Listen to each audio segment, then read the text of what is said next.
Di tengah merebaknya wabah COVID-19, seluruh sektor usaha terdampak. Hanya bisnis makanan yang justru terdongkrak mengingat makan merupakan salah satu kebutuhan utama.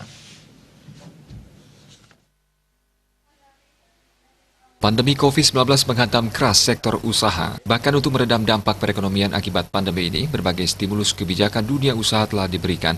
Ketua Kamar Dagang dan Industri Kadin Bali, Made Ariandi mengakui hampir semua pengusaha terdampak dengan adanya wabah ini. Walaupun awalnya tidak berdampak, namun kini telah berdampak.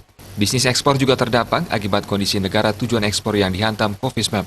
Sarana transportasi juga bermasalah. Bisnis para pengusaha yang terdampak juga diperparah dengan daya beli masyarakat yang menurun. Masyarakat saat ini lebih fokus untuk memenuhi kebutuhan pangannya. Ia mengatakan sebesar 30% dari seluruh kebutuhan masyarakat adalah untuk makan. Hanya bisnis makanan menurutnya sedikit terdongkrak di tengah wabah COVID-19.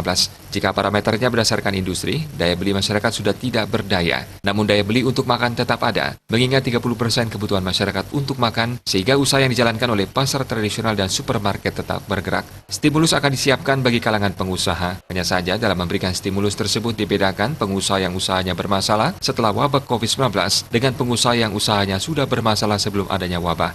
Hal tersebut menjadi kriteria dari aturan stimulus itu. Aturan stimulus itu sudah dijalankan di daerah, namun ia berharap agar kebijakan itu lebih fleksibel. Stimulus tersebut berupa restrukturisasi kredit, insentif pajak seperti PHR, PBB.